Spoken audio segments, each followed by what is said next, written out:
우리 톨스토이라고 하는 굉장한 작가가 있죠. 그분이 이런 말을 해요. 사랑하고 사랑받기 위해 시간을 내라.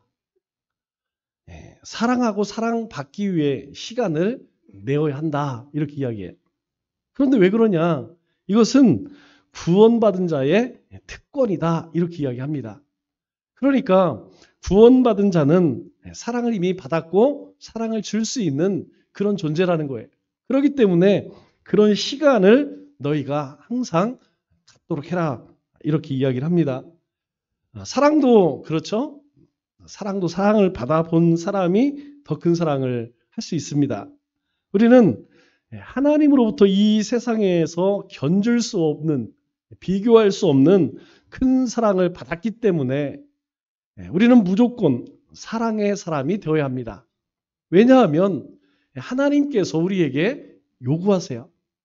하나님께서 우리에게 그렇게 행하셨기 때문에 우리도 그런 삶을 살기를 원하십니다. 나다나엘은 우리 공간복음에 나오는 바돌로메와 동일 인물로 늘 빌립과 함께 등장을 합니다. 어쩌면 나다나엘이 진짜 이름일 수도 있고 바돌로메가 별칭일 수 있습니다. 아니면 바돌로메가 원래 이름이고 나다나엘이 예수님께서 주신 이름일지도 몰라요. 여러분 생각은 어떻습니까? 나다나엘은 하나님의 선물이란 뜻입니다. 반면에 이 바돌로메는 우리가 다 아시는 분들은 아시겠지만 바는 누구의 아들이란 뜻이에요. 그러니까 돌로메의 아들. 돌로메는 명예라는 뜻입니다. 그러니까 돌로메의 아들 이렇게 불리기도 하고 또 나다나엘 이렇게 불렸는데 어떤 것이 진짜 이름이냐? 내용 이름으로 봤을 때에는 아무래도 나다나엘이 진짜 이름 같죠. 우리가 사람의 됨됨이를 알기 위해서는 사람 얘기를 해보면 알아요. 이야기를 해보면 이 사람이 어떤 됨됨이를 갖고 있는지 대충 알죠? 그리고 그 대화의 주제를 또 보면 더 잘 알 수 있습니다. 어떤 내용을 가지고 이야기를 나누느냐. 즉, 우리는 하나님의 백성들이니까 하나님 이야기를 하느냐 아니면 세상 이야기를 하느냐 이것만 보면 이 사람이 어떤 부류의 사람인가 대충은 우리가 알 수가 있죠. 세상 좋아하는 사람은 시작부터 세상 얘기만 합니다. 그리고 그 마음 가운데에 뭔가 조금 이 좋지 않은 마음을 갖고 있으면 그죠? 거짓말도 좀 하고 좀 속된 얘기도 많이 하는 것을 우리가 보게 되죠. 오늘 45절, 46절 말씀을 보면 빌립과 나다나엘의 대화를 기록해 놓고 있습니다. 빌립이 나다나엘에게 이야기합니다. 모세가 율법이 기록하였고 여러 선지자가 기록한 그 메시아를 우리가 만났는데 그 사람이 아무리 생각해봐도 저 나사렛 사람 예수 같다, 예수다 이렇게 이야기를 하죠. 그랬더니 이 나다나엘이 46절에 이렇게 이야기를 하죠. 나사렛에서 무슨 선한 것이 날 수 있겠느냐 이렇게 얘기를 합니다. 지금 예수님이 메시아라고 흥분해 있는 빌립은 지금 신이 났죠. 드디어 만났다. 드디어 나타났다. 이렇게 이야기하는데 나다나엘의 반응은 어떻습니까? 좀 시원치가 않죠? 다른 제자들 예수님 부르실 때에 망설였던 제자들이 있나요? 없습니다. 믿음이 별로 없었어도 예수님이 부르시면 자기 생계를 다 던져주고 예수님을 즉각 따랐죠. 그런데 오늘 나다나엘을 보니까 망설일 뿐만 아니라 약간 반문을 하죠. 나사렛에서 본 선한 것이 나겠느냐. 왜냐하면 이 나다나엘은 나사렛에 대한 편견을 가지고 있었죠. 왜냐하면 이 나다나엘의 고향이 어디 있느냐? 가나입니다. 가나. 여러분 가나가 어디 있느냐? 우리 지도를 보면 이 가나와 나사렛은 아위 동네예요. 그런데 우리가 잘 아다시피 가나에는 어떤 일이 일어났었죠? 예수님의 첫 번째 이적이 일어났던 그런 곳이죠. 그러니까 이 가나 사람 입장에서는 나사렛 저기 완전 시골이야. 저기는 우리보다 훨씬 더 못한 사람들이 사는 곳이야. 반면에 나사렛 사람들은 어떻게 생겼을까요? 똑같죠? 저 나사렛 사람들 뭐가 있겠어? 저 가나안 사람 뭐가 있겠어? 제가 우리나라에도 그런 걸 봐요. 여러분 화성과 동탄 신도시 사람들은요. 자신들이 어디 가든지 나 화성 사람 아니야. 화성 사람이 안 합니다. 이 사람들은요. 어디 가든지 나 동탄 살아 이렇게 얘기해요. 그런데 화성시 동탄구에 여러분 우리 잘 알고 있는 분당이 있죠? 분당은 성남시 분당구입니다. 그런데 분당 사람들은 절대로 어디 가서 나 성남 시민이야 안 합니다. 나 분당 사람이야. 그리고 야 성남 시민이지 굉장히 신경질 내요. 분당, 나 분당 살아. 알죠? 천당 밑에 분당. 또 한 군데가 있어요. 여러분 용인시 수지구예요. 그런데 이 수지 사는 사람들에게 용인 사람이네 굉장히 신경질 냅니다. 아니 우리를 왜 용인 시민이라고 이야기하느냐. 우리는 수지 사람이다. 왜 그러냐면 그 동네들이 잘 사는데 그러니까 화성시다, 성남시다, 용인시다 이렇게 하면 별로 안 좋아하죠. 이 사람들도 똑같아요. 가나안 사람들은 나사렛 사람들을 우습게 보고 이 나사렛 사람들은 이 가나안 사람들을 우습게 보고 우리가 나다나엘 말대로라면 정말 이 나사렛에서는 선한 것이 날 수 없을까요? 아닙니다. 우리는 하나님의 능력은 나사렛에서도 능히 메시아가 날 수 있게 하시죠. 이 말은 우리를 통하여서도 우리같이 연약한 사람을 통해서도 하나님의 선하신 역사를 이루실 수 있다라는 말이죠. 우리 속담에 그런 말이 있어요. 못난 나무가 산을 지킨다 이런 말이 있죠. 쓸만한 나무는 다 베어가는 바람에 결국 볼품없는 나무가 끝까지 산을 지키는 겁니다. 여러분 그렇다면 오늘 이 시대에 못난 나무는 누굴까요?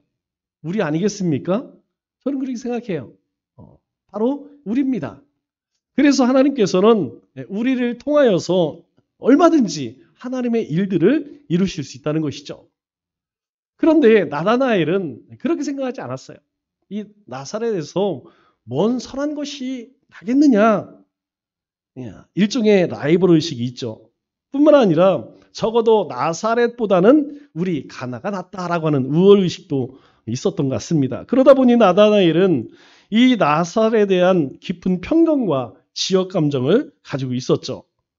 사실 우리도 마찬가지입니다. 어디 사느냐, 사는 동네, 환경에 대한 선입견을 가지고 있기 때문에 오해할 수가 있죠. 사실 이러한 모습은 조금 성숙하지 못한 모습입니다.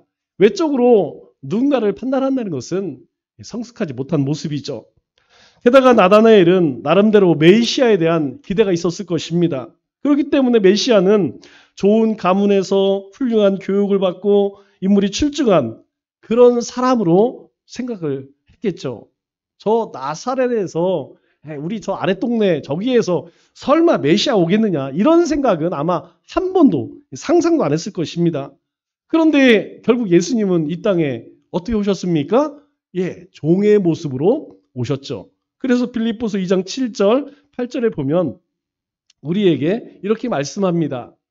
오히려 자기 일을 비워 종의 형상을 가지사 사람들과 같이 되셨고 종의 모습으로 사람으로 오셨다는 거예요.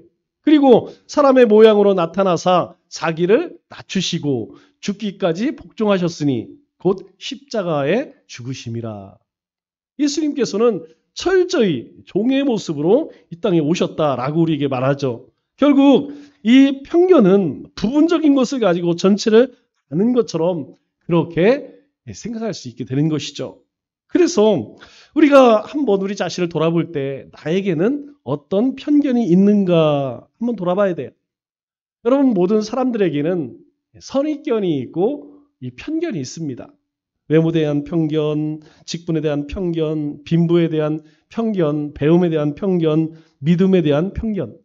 여러분 이러한 것들이 우리 신앙생각 또는 우리 삶을 왜곡시킬 수도 있다는 것이죠. 그래서 우리는 이 편견을 깰 수 있어야 합니다. 내가 가지고 있는 이 고정관념을 깨야 돼요. 깨지 않으면 우리는 어떤 일에 대해서, 어떤 사람에 대해서 계속해서 고정관념으로 그렇게 볼 수밖에 없는 것이죠. 그러나 예수님은 전혀 그렇지가 않죠. 그렇게 나다나엘은 이 나사렛 이야기 듣는 순간에 부정적인 편견을 갖게 되었지만 예수님께서는 이 나다나엘의 겉모습뿐만 아니라 그의 속사람까지도 알아보십니다. 47절에 보니까 이렇게 말씀하시죠. 예수님께서 나다나엘이 자기에게 오는 것을 보시고 가리켜 이르시되 보라 이는 참으로 이스라엘 사람이라 그 속에 간사한 것이 없다. 이렇게 말씀하세요. 다른 제자를 부르실 때도 마찬가지지만 주님은 항상 뭐부터 보시느냐? 장점을 먼저 보십니다. 그리고 그 가능성, 조금이라도 있는 가능성을 보시고 격려하시죠. 그리고 훈련시키고 연단시키십니다. 주님께서는 우리의 많은 허물에도 불구하고 하나의 조그만 가능성만 있으면 그것을 통해 하나님의 역사를 이루어 가십니다. 이게 감사한 것이죠. 그런데 사탄은 어떻습니까? 이 사탄은 우리의 많은 장점에도 불구하고 하나의 허물로 우리를 파멸시키고자 한다는 거예요. 그러면 여러분 우리는 어떻습니까? 우리는 장점을 먼저 보나요? 아니면 단점을 먼저 보나요? 우리 자신에게도 장점이 있고 단점이 있어요. 다른 사람에게도 장점이 있고 단점이 있어요. 그런데 참 이상한 거는 늘 자기 자신의 단점을 보는 사람은 다른 사람의 단점만 봐요. 그런데 자기 자신의 장점을 보는 사람은 다른 사람의 장점을 보더라고요. 우리는 단점을 보지 말고 장점을 볼 수 있어야 됩니다. 단점은 덮어주고 그 장점, 잘할 수 있는 것을 우리가 잘 개발할 수 있도록 그것을 잘 하나님의 영광을 위해 사용할 수 있도록 우리는 격려해주고 힘을 보태줘야 하죠. 간사한 것이 없도다. 이 말의 뜻은 뭘까요? 간사한 것이 없도다. 진실한 사람이란 이야기죠. 이 나다나엘은 진실한 사람이다. 다시 이야기해서 외식된 것이 없다. 이런 말입니다. 제자들 가운데 이렇게 성품에 대해 칭찬 들은 사람이 있을까요? 없습니다. 성품에 대해 칭찬받은 유일한 제자가 누구냐? 바로 이 나다나엘입니다. 한마디로 이 나다나엘은 성품 하나는 정말 좋은 사람이었다는 것이죠. 쉬운 말로 이야기하면 인간성이 참 좋은 사람이었다. 이런 말이죠. 그래서 나다나엘은 자신의 마음속까지 꿰뚫어 보고 계시는 이분을 만나게 되어서 깜짝 놀랍니다. 48절에 보니까 이렇게 이야기하죠. 나다나엘이 이르되 어떻게 나를 아시나이까? 깜짝 놀라는 이야기예요. 만난 적이 없습니다. 그럼에도 불구하고 자신에 대해서 그렇게 이야기하는 예수님을 향해서 어떻게 나를 아시나이까? 그렇게 반문을 하죠. 여기서 안다. 이 중요한 말이죠. 어떻게 아시나이까? 안다 이 말은 우리가 잘 알고 있는 기노스코라고 하는 헬라어로 경험적인 알을 이야기하는 거예요. 경험적으로 안다. 우리가 주님을 안다라고 할 때에 배워서 지식적으로 아는 것이 아니죠. 우리가 주님을 경험했기 때문에 주님은 정말 사랑이 많구나. 주님은 우리와 함께 하시는구나. 주님은 우리에게 항상 힘을 주시는 분이구나. 우리의 능력이구나. 우리의 피난처구나. 우리가 경험해서 아는 거예요. 즉, 이 나다나엘이 어떻게 나를 알지? 이 안다라는 말은 이미 경험되어졌다 이런 말입니다. 즉, 과거에 사귄 적도 없는데 어떻게 경험적으로 나를 아십니까? 우리가 만난 적도 없는데 우리가 서로 이야기해 본 적도 없는데 어떻게 나를 아십니까? 이 말이죠. 여기에 대한 대답으로 예수님께서 과거로 거슬러 올라갑니다. 48 하반절에 보니까 이렇게 이야기하죠. 예수께서 대답하여 이르시되 빌립이 너를 부르기 전에 내가 무화과 나무 아래에 있을 때에 보았노라 이렇게 이야기해요. 그러니까 나다나엘에 대한 예수님의 아신 것은 마치 오랜 친구처럼 나다나엘이 예수님에 대해 들어보거나 알기 이전부터 이 나다나엘을 아시고 기다렸다 이 말인 것이죠. 나다나엘은 몰라요. 그러나 주님은 이미 나다나엘이 어떤 사람인지 다 아시고 있었다는 말이죠. 이 말은 우리가 예수님에 대해 알기 전부터 예수님은 나에 대해서 계속해서 아셨고 나를 기다리셨다라는 말과 같은 말입니다. 우리 예레미야 1장 5절 말씀을 보면 예레미야가 하나님의 부르심을 받을 때 하나님께서 예레미야에게 이런 말씀하세요. 내가 너를 모태에 짓기 전에 너를 알았고 엄마 뱃속에 잉태하기 전에 이미 하나님은 아셨대요. 내가 배에서 나오기 전에 너를 성별하였고 내가 너를 하나님의 일꾼으로 내가 너를 성별했다는 거예요. 너를 여러 나라의 선자로 내가 세웠노라.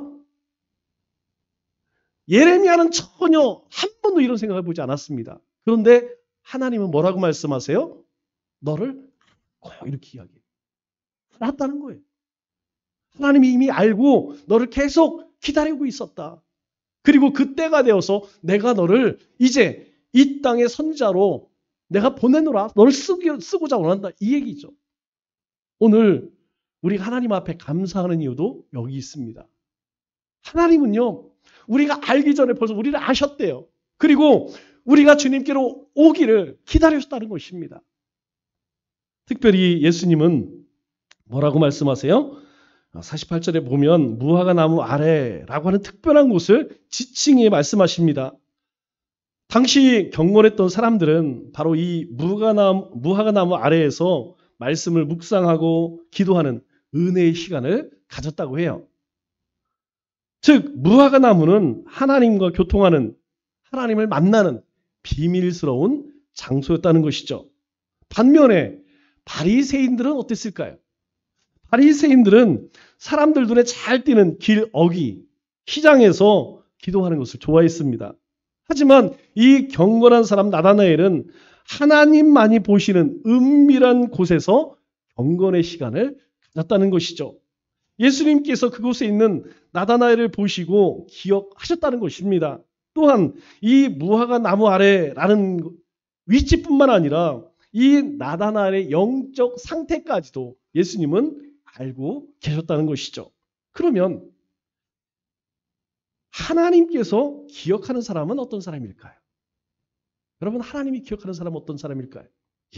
바로 경건한 사람이라는 것이죠. 늘 삶 속에 하나님의 말씀을 가까이 하고 묵상하고 그 말씀을 붙들고 하나님 앞에 기도하는 그래서 우리가 경건 생활에 힘써야 하는 것입니다.